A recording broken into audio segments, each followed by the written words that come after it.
दोस्तों, भारत और तालिबान के दरमियान कॉल लीक हो गई। थरथराती हुई आवाज में मोदी मुल्ला ब्रदर से क्या मिन्नतें कर रहा है। खुद को दुनिया की तीसरी बड़ी ताकत कहने वाले की असलियत खुलकर सामने आ गई। भारतीय मीडिया ने भी अपने डमी वज़ीर आज़म का सारा पोल खोल दिया। अफगानिस्तान में भारतीय लॉबी की जानें बचाने के लिए तालिबान को बड़ी बड़ी पेशकश। क्या अफगान तालिबान पाकिस्तान और ईरान की सलामती पर कोई समझौता करेंगे? क्या भारत को अपना अरबों डॉलर अफगानिस्तान में ही छोड़ना पड़ेगा, या तालिबान सख्त शराइत के साथ भारत से मुज़ाकरात करने के मूड में है? आज की इस वीडियो में इसी अहम तरीन मौजू पर बात करेंगे और साथ ही साथ आपको ये भी बताएंगे कि अमरीकी फ़ौज के जाते ही तुर्की ने अफगानिस्तान में अपनी फ़ौजें उतारने की पेशकश क्यों की है। इस टॉपिक का आगाज करने से पहले नए आने वाले दोस्तों से गुजारिश है कि हमारे चैनल को सब्सक्राइब कर लें। दोस्तों, जब से अमरीकी फ़ौज के अफगानिस्तान से इनखला की खबरें सामने आई हैं, तब से अफगान सरजमीन को भारत के लिए खतरे की अलामत कहा जा रहा। दोस्तों, चूँकि भारत भी अमरीका के बाद अफगानिस्तान में काम करने वाली दूसरी बड़ी ताकत थी, तो सवाल ये पैदा होता है कि क्या अमरीकी और नेटो फौज के इनखला के बाद भारत यहाँ पर रहेगा या नहीं। दोस्तों, एक बात रोज़े मैशर की तरह वाज़े है कि अफगान मुजाहिदीन की अमरीका से 20 साला जंग के पीछे एक ही मकसद था, और वो इस्लामी रियासत का क़याम था। और इसी मंसूबे को नाकाम बनाते बनाते अशरफ गनी ने अमरीका और भारत जैसे ममालिक का साथ लेकर जल्दी पर तेल का काम कर दिया। दोस्तों, अब जो सूरत हाल पैदा हो चुकी है, ये इज़्तिराब की सी है, क्योंकि अमरीकी फ़ौज के निकलते यहाँ पर भारत बाकी रहेगा, और भारत किसी भी सूरत नहीं चाहता कि वो इतना अरबों डॉलर खर्च करके यहाँ से वापस जाए। अपने पाँव मजबूत करने के लिए नरेंद्र मोदी ने यहाँ पर अरबों डॉलर का खर्चा किया, डमी तामीर करवाई, यूनिवर्सिटियाँ बनवाई और बहुत से फलाही कामों में पेश रहकर दुनिया को ये बावर करवाने की कोशिश की कि भारत के यहाँ पर मुआशी मफादात हैं, लेकिन अंदर की गेम अफगान मुजाहिदीन और पाकिस्तान बखूबी जानते थे। दोस्तों, इस वक्त अहम तीन मसला भारतीय लॉबी का अफगानिस्तान में क़याम है, जिसकी इजाज़त तालिबान देंगे या नहीं। आज की वीडियो में इसी मौजू पर बात करेंगे। दोस्तों, अफगान मुजाहिदीन अब अफगानिस्तान की वाहिद ताकत बनेंगे और अफगानिस्तान में अब इस्लामी रियासत का क़याम दूर नहीं है। ऐसे में माजी करीब में ही एक ख़बर मीडिया पर गर्दिश कर रही थी, जिसमें कहा जा रहा था कि भारत को अब अपनी सियासत छोड़कर अफगान मुजाहिदीन के साथ बातचीत करना होगी।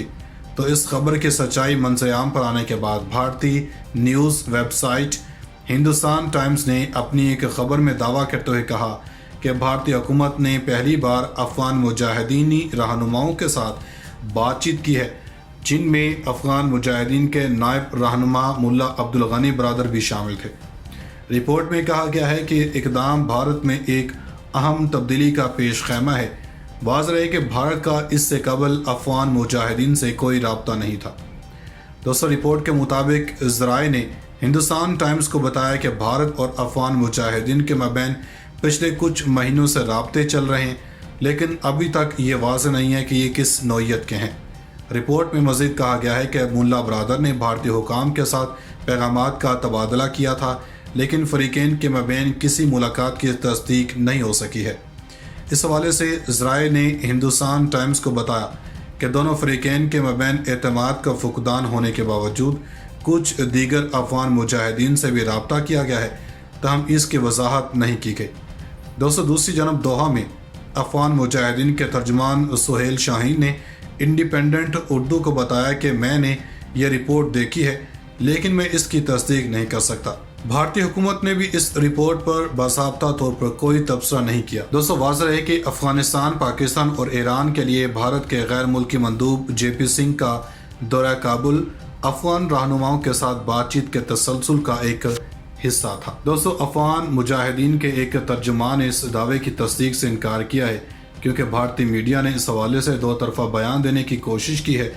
एक तरफ भारतीय मीडिया का कहना था कि भारतीय हुकाम की मुजाहिदीन से बात हुई है, और दूसरी जानब इनका कहना था कि यह भी कहा है कि नाम जाहिर ना करने की शर्त पर ज़राए के हवाले से दावा किया कि ये राब्ता भारतीय सिक्योरिटी अहदेदारों ने सिर्फ कौम परस्त तालिबान धड़ों और इन रहनुमाओं के साथ किया है, जिन पर पाकिस्तानी یا ایرانی اثر رسوخ نہیں ہے۔ دوستو، افغان مجاہدین کبھی بھی کوئی ایسا اقدام نہیں کریں گے جس کی وجہ سے ایران، پاکستان اور افغانستان کی سیکیورٹی کو کسی بھی قسم کا کوئی خطرہ لاحق ہوگا۔ افغان مجاہدین اب یہاں پر اسلامی ریاست قائم کر کے امت مسلمہ کے تمام مظلوم مسلمانوں کی مدد کرنا چاہتے ہیں۔ مجاہدین چاہتے ہیں کہ افغانستان سے ایک ایسا گروہ اٹھے جو کہ کشمیر اور فلسطین کو آزاد کر کے یہاں کے مسلمانوں کی قربانیوں کا ازالہ کریں، اور امریکہ سمیت بھارت اور اسرائیل کو بھی اسی چیز کا خوف ہے کہ اگر یہ حکومت قائم ہو جاتی ہے، سب سے پہلے ان ممالک کی شامت آئے گی جو کہ مسلمانوں کے قتل عام میں پیش رہیں۔ دوستو، امریکہ یہ بات اپنے ایک آرٹیکل میں بھی کہہ چکا ہے کہ اگر افغانستان میں اسلامی ریاست کا قیام عمل میں آتا ہے تو مجاہدین سب سے پہلے بھارت پر کشمیر کی آزادی کے لیے حملہ کریں گے اور اس کے بعد فلسطین کی آزادی کے لیے اسرائیل پر۔ دوستو، سیاسی، مالی اور لاجسٹک ضروریات پوری کرنے کی شرائط پر نیٹو اور امریکہ کے ساتھ بات چیت جاری ہے۔ 500 سے زائد ترک فوجی موجود، مزید کی ضرورت ہے۔ افغان حکومت اور طالبان کا رد عمل بھی سامنے نہیں آیا۔